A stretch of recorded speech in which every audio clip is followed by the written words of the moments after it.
যাই যদি যাই যাক এই মন হারিয়ে যাক না, নিষেধের বাধা নেই ওই নীল শূন্যে, সব সীমা ছাড়িয়ে যাক না। এই দেখো বন্ধুরা, তোমাদের হাসি খুশি মিটুদি খুশি আর যেন ধরেই না। মানে আমি গো আমি, আমার কথাই বলছি। হ্যাঁ গো, আজকে সেজেগুজে আবারও বেরিয়ে পড়েছি কামারপুকুর নেমন্তন্ন বাড়ি। আমাদের মণি আছে না, মণি কামারপুকুরে বাড়ি করেছে, তার গৃহপ্রবেশ হয়ে গেছে।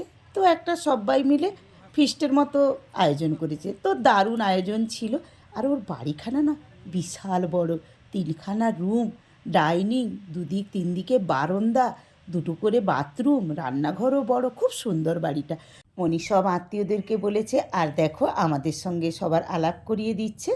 এই যে ইনারা হচ্ছেন আমাদের গৌর, মানে আমাদের জামাইয়ের স্কুলের সব স্যার এবং ম্যাডামরা। গল্প করতে করতে ওনাদের ভিডিও একটু করে নিলাম, তোমাদের সঙ্গে শেয়ার করে নেব বলে। অল্প বিস্তর সবার সঙ্গে আলাপটা আমি সেরে নিলাম। আর এই যে দেখো মনির সেজ ননদ বিভা ভীষণই ব্যস্ত কাজকর্মে, কারণ এই অনুষ্ঠানের আয়োজনটা ওই করেছে, তাই ওকে সব দিকটা লক্ষ্য নজর করতে হচ্ছে। তো তাই সবসময় ব্যস্ত। চলো এবারে ভেতরে ঢুকে পড়লাম। মনির শাশুড়ি মা এখানে রোদ পিট করে বসে ননদ যা বৌদিদের নিয়ে খোশ মেজাজে গল্প করছেন। আর মনির 2টি মেয়ে, সিঞ্জিনি আর এই ছোট্টটা শালিনী। আর এটা ছিল গৌড়ের কলিগের মেয়ে। ছোটরাও নিজেদের মধ্যে গল্পগুজবে ব্যস্ত।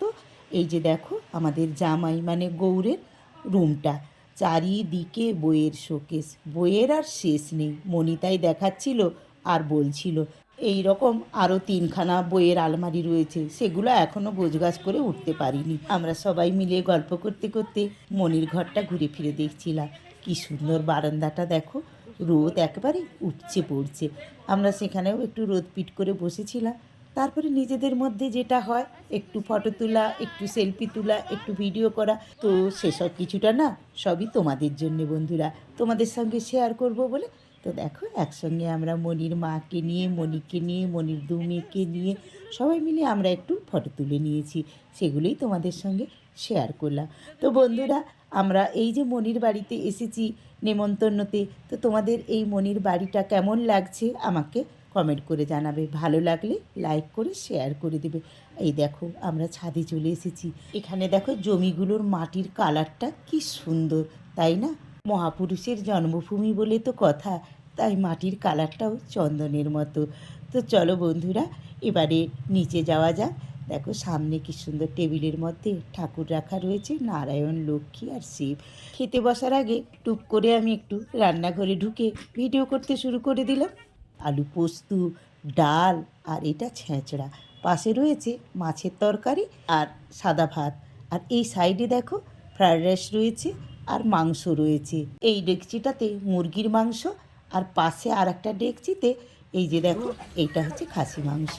আর না, রাঁধুনি আমাদেরকে গরম গরম ভেটকি ফ্রাই খাওয়াবে বলে ফিশ ফ্রাইগুলো এক মনে ভেজেই চলেছে। এই দিকটা স্যালাড কাটা রয়েছে, আর এই যে দেখো ফিশ ফ্রাইগুলো ভেজে রাঁধুনি তুলছে। হ্যাঁ, আমরা খেতে বসে গেলাম। প্রথমেই জল, নুন, লেবু দিয়ে একটুখানি স্যালাড দিয়ে দিচ্ছে, আর তার সঙ্গে একটুখানি কাসুন্দি। তারপরে সেই যে গরম গরম ফিশ ফ্রাই এসে গেল। তো ভীষণই ভালো লাগছিল ফিশ ফ্রাইটা, জানো তো। আমার তো আর একটা নেওয়ার ইচ্ছা ছিল, কিন্তু বনানি দেখলাম আরও হাফখানা আমার পাতে তুলে দিল, তো তাতেই আমার হয়ে গেল। তো দেখো ওর পরেই চলে এলো ফ্রায়েড রাইস, তারপরে চিকেনটা দিয়ে দিয়েছে।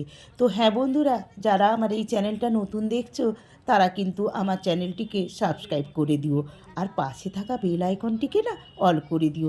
তাহলেই পরের পরের যে আমার ভিডিওগুলো আমি দেব সেগুলো তোমাদের কাছে নোটিফিকেশান চলে যাবে, আর তোমরাও না আমার পরিবারের নতুন বন্ধু হয়ে যাবে। এই দেখো আমার অবস্থা, একবারটি টুক করে উঠে পড়ে না আমি সবার সঙ্গে একটু সেলফি তুলে নিয়েছি। হ্যাঁ গো, আমি খাবো দাবো সব কিছুই করবো, শুধুই কি ছবি তুলে যাব, তাই একটু নিজেকে সেলফির মাধ্যমে তোমাদেরকে দেখিয়ে দিলাম। তো দেখো খাওয়া দাওয়া একেবারে শেষের পথে, দ্বিতীয়বারে খাসি মাংস ঘোরাতে এসেছে। তো কম বেশি কেউ কেউ নিল। তারপরে না চাটনি দিয়ে দিয়েছিল, তারপরে পাঁপড় ভাজা, সাথে দই আর ৩ রকমের মিষ্টি। এই যে দেখো আমাদের জামাই গৌর, তাকে আমি অনেকক্ষণ পরে পেলাম, ভীষণই ব্যস্ত ছিলেন। তো মেয়েদের পিছনে লাগছে, তো বলছে আমি যে আয়োজনটা করেছি সেটা আমার রানীমারাই করেছে, মানে তার মেয়েদেরকে বলছে, আমি তার সেবক মাত্র। আমাদের জামাই না ভীষণ সুন্দর কথা বলে। তো বন্ধুরা, আজকে এই মনির প্রীতিভোজের আয়োজনটা কম বেশি আমি তোমাদের সঙ্গে শেয়ার করলাম। কেমন লাগলো অবশ্যই আমাকে কমেন্ট করে জানাবে। আর আমি আশা করব আমার এই ভিডিওর মাধ্যমে আমার পরিবারে বেশ কিছু নতুন বন্ধুকে, তো বন্ধুরা দেখো বাইরে সবাই মিলে রোদপিট করে বসে গল্পগুজব করছে, ভেতরেও যে যার মতো করে গল্প সেরে নিচ্ছে। তো এবারে আমরা বাড়ির পথে রওনা দেব। আজকের ভিডিওটা আমি এখানেই শেষ করতে চলেছি। সবাই আমার পাশে থেকো বন্ধুরা। পরের ভিডিওতে আবারও তোমাদের সঙ্গে আমার দেখা হচ্ছে, কথা হচ্ছে। আজ তবে এইটুকু থাক, বাকি কথা পরে হবে। Tata bye.